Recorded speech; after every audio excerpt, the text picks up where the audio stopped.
Di sebuah desa terpencil di Kabupaten Padang, ada seorang guru ngaji sekaligus pencak silat. Dia adalah Ustadz Jamal. Ustadz Jamal ini tidak hanya dikenal sebagai guru ngaji dan pencak silat, tetapi juga karena kearifannya dalam menghadapi berbagai masalah di tengah masyarakat. Ustadz Jamal sangat dihormati oleh murid-murid dan masyarakat sekitar. Ustadz Jamal tinggal di sebuah rumah yang sederhana yang merupakan tempat beliau mengajar ngaji. Setiap hari, murid-muridnya berkumpul di rumahnya untuk belajar dan mencari solusi bagi kesejahteraan keluarganya. Sebenarnya, kondisi ekonomi Ustadz Jamal sedang tidak baik-baik saja. Ustadz Jamal mengambil keputusan yang sangat sulit. Namun baginya, sangat penting untuk merantau ke kota untuk mencari kehidupan yang lebih baik. Keputusan ini diambil setelah melalui banyak pertimbangan dan diskusi dengan keluarganya. Dengan berat hati, Ustadz Jamal harus meninggalkan kampung halamannya dan berpisah dengan murid-muridnya yang sudah dianggap seperti keluarganya sendiri. Akhirnya, Ustadz Jamal memutuskan untuk merantau ke kota Jakarta. Ia mulai membuka usaha rumah makan khas Padang.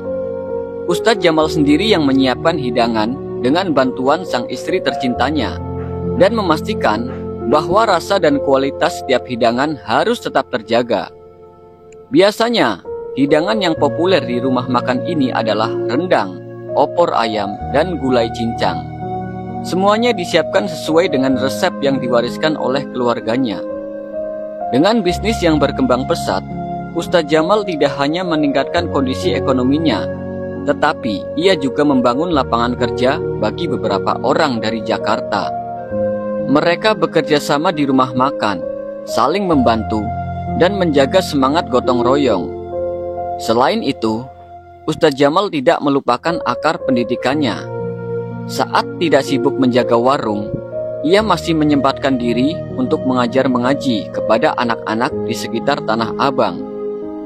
Ia menyewa sebuah ruangan kecil di dekat kiosnya untuk kegiatan mengajar. Setiap malam, suara anak-anak yang mengaji memenuhi ruangan tersebut. Kisah suksesnya Ustadz Jamal tidak hanya menginspirasi banyak orang di kampung halamannya, tetapi juga menarik perhatian media lokal, termasuk wartawan yang datang untuk mewawancarainya. Kisah kesuksesannya sebagai guru mengaji dan ahli bela diri di Jakarta pun menyebar luas. Pemberitaan ini membuat warungnya semakin dikenal dan ramai di berbagai kalangan pejabat dan tokoh masyarakat. Usahanya berkembang pesat. Ia membawa cita rasa khas Minang ke ibu kota dan memperkaya variasi masakan di pasar Tanah Abang. Ustadz Jamal sangat senang melihat rekan-rekan sesama perantau dari Padang. Kehadiran mereka membawa rasa kebersamaan dan mengurangi rasa rindu. Mereka sering berkumpul berbagi cerita dan saling mendukung satu sama lain. Tidak hanya keberhasilannya, tetapi juga kebijaksanaan dan kegotong royongannya yang membuat Ustadz Jamal dihormati oleh masyarakat. Dengan melihat keberhasilan ini, komunitas Padang Minangkabau di Tanah Abang memutuskan untuk mengadakan bazar masakan sebagai acara rutin. Mereka juga mengadakan berbagai kegiatan sosial seperti penggalangan dana untuk membantu sesama orang Minangkabau yang membutuhkan bantuan dan kegiatan gotong royong untuk menjaga kebersihan lingkungan. Ustadz Jamal merasa bangga dan senang melihat komunitasnya berkembang dan saling mendukung satu sama lain.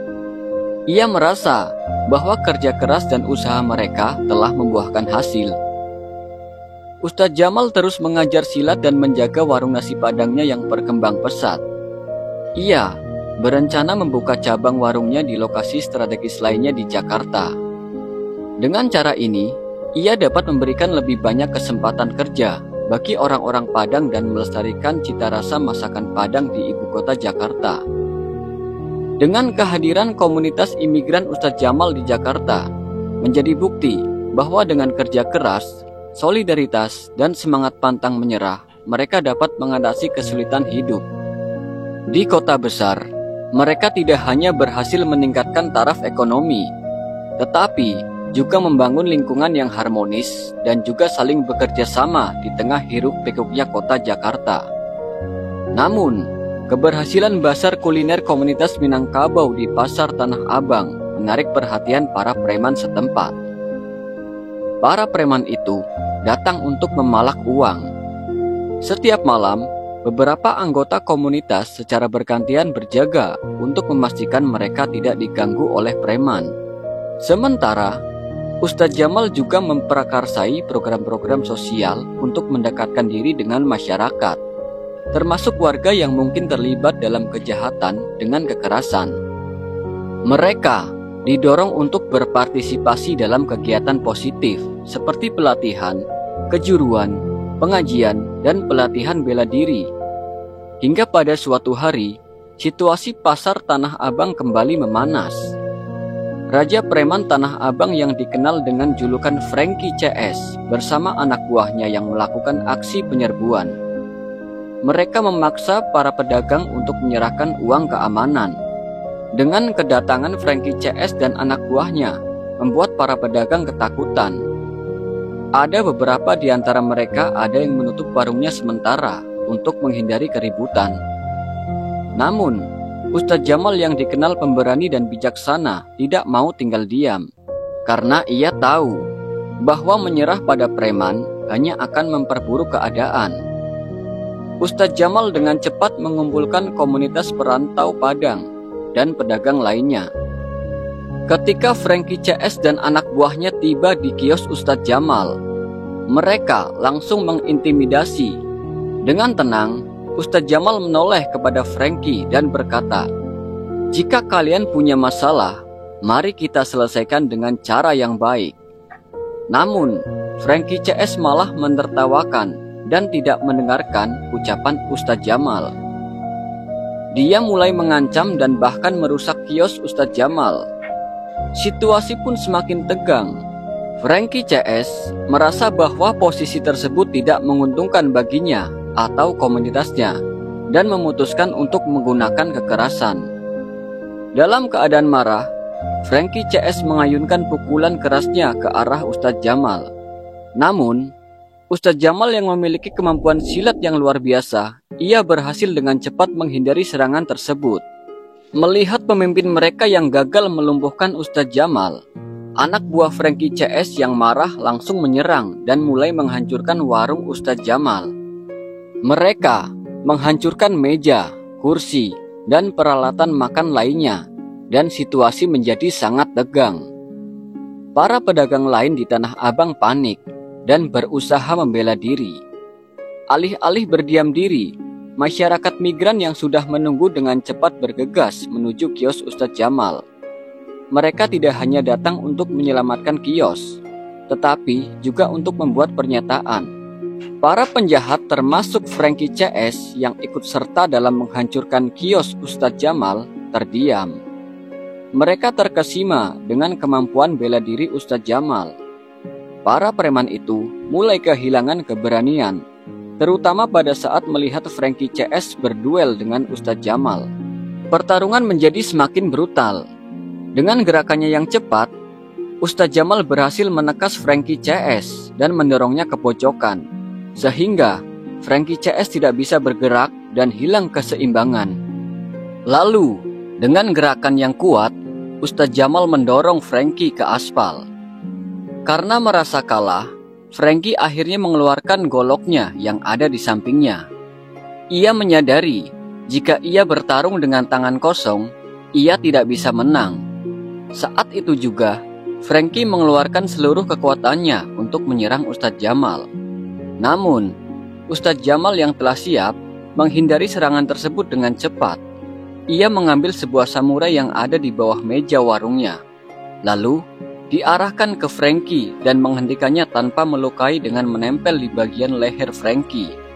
Ustadz Jamal berkata dengan suara yang tegas, "Saya tidak akan membiarkan kalian lolos dari hal ini." Franky yang terengah-engah dan menyadari bahwa ia telah kalah dan akhirnya menjatuhkan golok, menyerah dan mengakui kekalahan di depan Ustadz Jamal.